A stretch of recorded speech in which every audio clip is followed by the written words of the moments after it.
Sejarah Sumba, asal-usul leluhur orang Sumba, berdasarkan penuturan adat dalam beberapa kajian yang saya lakukan pada 4 kerajaan di Kecamatan Haharu Sumba Timur, yakni tempat mendaratnya leluhur pertama orang Sumba, serta berdasarkan referensi dari tulisan sejarawan Sumba yaitu Umbu Hina Kapita dalam bukunya yang berjudul Sumba dalam Jangkauan Zaman, kemudian juga dalam buku Masyarakat Sumba dan Adat Istiadatnya karya sejarawan Umbu Purawoha dan buku Sejarah Lintasan Bumi Cendana karya Ginanjar Widiatmika, kita dapat mengetahui asal-usul dan perjalanan leluhur orang Sumba di NTT. Adapun sejarah orang Sumba dibagi dalam 2 masa, yakni masa Li Endai yaitu sejarah purba perjalanan leluhur dan masa Li Marapu atau sejarah perjalanan leluhur pada masa setelah Masehi. Dalam Li Endai diceritakan bahwa leluhur orang Sumba adalah Umbun Delu Pa Unggul dan Rambu Kahi Pakaraha. Mereka adalah manusia pertama yang diciptakan oleh Ina Pakawurungu dan Ama Pakawurungu, lalu ditempatkan di sebuah taman yang bernama Prai Hawala dengan julukan Loku Leolangga Tanah Oiha, yaitu tanah yang sangat subur dan asri. Di mana dalam taman itu mengalir 4 batang sungai, yakni 2 sungai berwarna bening atau Amauhu Bara dan 2 batang sungai berwarna emas atau Amauhu Rara, sehingga taman ini juga dijuluki Matawai Amauhu pada Enjara Hamu. Dari kisah kini kita sudah membayangkan bahwa tempat yang dimaksud adalah Taman Eden berdasarkan kitab-kitab agama Abrahamik yaitu Yahudi, Kristen, Katolik, dan Islam. Adapun Taman Eden berdasarkan hasil penelitian yang diperoleh dari penelusuran di beberapa website berada di daerah Mesopotamia yakni Babilonia, daerah Persia dahulu dan kini dalam zaman modern adalah negara Irak, dan di wilayah itu juga mengalir sungai Efrat dan Tigris yang bisa dilihat dari pencitraan Google Earth seperti juga diceritakan dalam kitab agama-agama Abrahamik. Kemudian para leluhur ini melakukan perjalanan atau hijrah dari Prai Hawala dengan ungkapan adat Pitu Ndani Awangu Walundawa Tanah, yang artinya melewati 8 tempat persinggahan, yakni dari Tanah Hupu Ina Tanah Hupu Ama menuju ke Kandau Endai, Kabundu Tanah Mulungu. Di tempat ini Umbu Ndelu Paunggulu dan Rambu Kahi Pakaraha melahirkan 8 orang anak laki-laki dan 8 orang anak perempuan yang merupakan pasangan suami istri. Mereka pun berkembang biak dan bertambah banyak di tempat ini. Di sana ke-8 pasang leluhur tadi bersama dengan para 8 pasang ata atau hambanya melanjutkan ke tempat ketiga yaitu Tanah Tanjuruku, Watu Pahingganggu. Tetapi di tempat ini sering terjadi longsor sehingga para leluhur melanjutkan perjalanan ke Liang Kanjindingu, Liang Kapatangu, dan dari tempat ini para leluhur berjalan lagi ke tempat kelima yang bernama Liangu Lira, Ngamba Watu. Di tempat ini terjadi pertikai antara 2 orang leluhur yang digambarkan sebagai 2 buah bulan memperebutkan Rambumbana,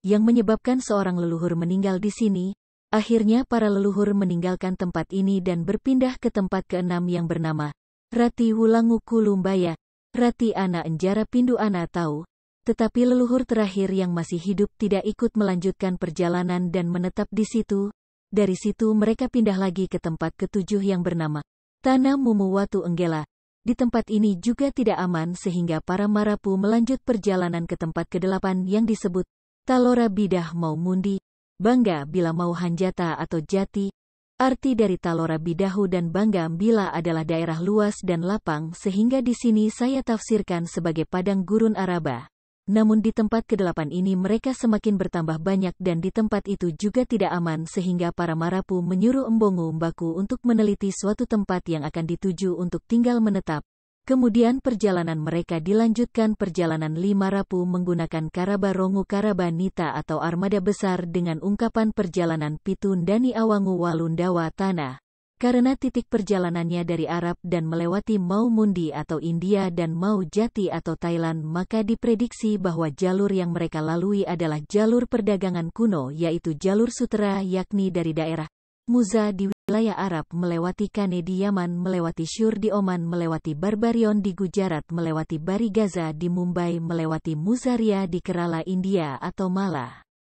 ya Hinduna, lalu melewati Kalkuta di Bangladesh, melewati Thailand dan mendarat di Malaka Tanah Putih di daerah Aceh Sumatera atau Swarwifa. Semua daerah yang dilewati tersebut disinggahi dan menetap untuk waktu yang tidak terlalu lama dan melanjutkan perjalanan sesuai tujuan utama mereka di Pulau Sumba. Namun di Malaka Tanah Bara para marapu para leluhur tinggal cukup lama dan membagi 5 kelompok untuk menuju ke Pulau Sumba dengan ungkapan adat perjalanan yang sama yaitu Pitundani Awangu Walundawa Tanah melewati 8 tempat dan 7 selat yakni dari Malaka Tanah Bara di Aceh melewati Hapa Riu Endua Riu di Riau, Hapa Jawa Endua Jawa di Jawa, Ruhuku di Lombok, Mbai di Bali, Makaharu di Makassar, Endi Ambarai di Flores, dan tiba di Haharumalai Kataka Lendi Wacu di Sumba, dan 7 selat yang dilalui yaitu Selat Malaka, Selat Banyuwangi, Selat Sunda, Selat Bali, Selat Sape,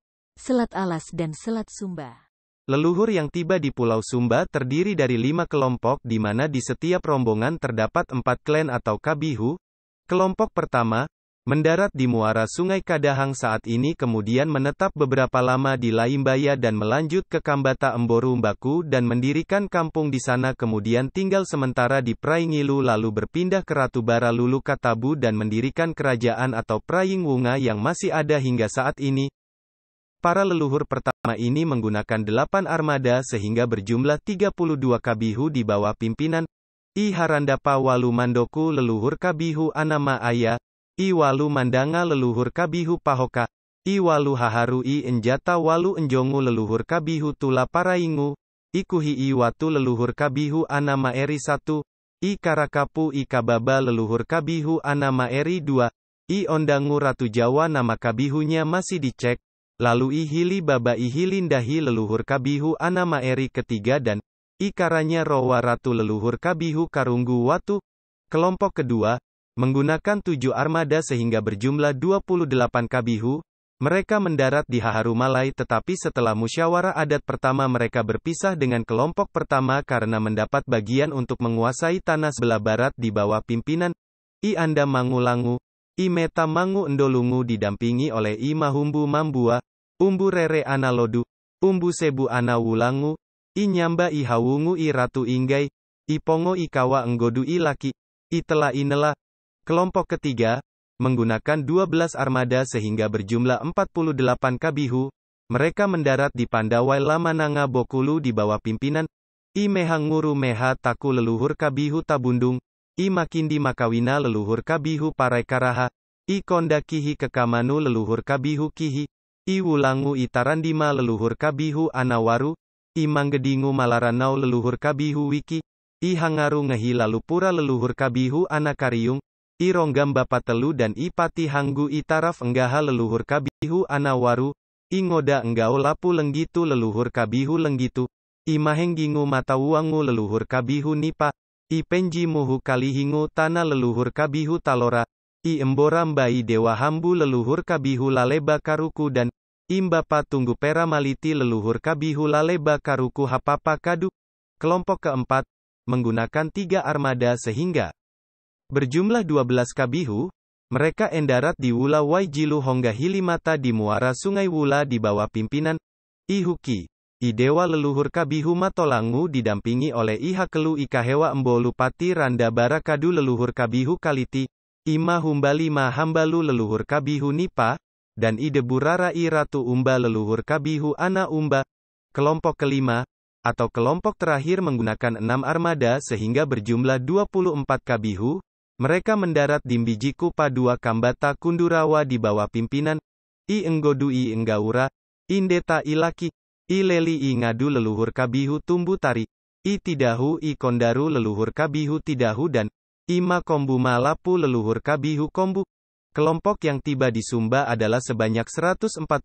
kabihu dengan menggunakan 36 armada Karabarongu Karabanita. Namun berdasarkan hasil penelitian tahun 1949 sampai tahun 1980 diperoleh data bahwa jumlah kabihu yang ada di Pulau Sumba berjumlah sekitar 200 kabihu dengan 150 marapunya. Hal ini disebabkan karena adanya kabihu yang punah dan juga ada yang membentuk kabihu baru atau baru hadahirat, era memenuhi Pulau Sumba hingga kita ada saat ini. Demikian sejarah singkat perjalanan para marapu atau leluhur orang Sumba, dan nantikan kisah selanjutnya berkaitan dengan ekspansi Taupaita atau kerajaan Majapahit yakni Umbu Mada Ratu Engganya, ekspansi Sang Aji atau Hanganji dari Bima Sumbawa, ekspansi dari kerajaan Belanda dan dari Kekaisaran Nippon atau Nipung pada tayangan selanjutnya. Ikuti terus channel Jackson Hamba Pulu dengan memberikan dukungan lewat like, share and subscribe. Salam mata wai amauhu pada enjara hamu, tanah wai kanena loku wai kalala, pada eweta manda elu, loda wi maringi pada wi malala.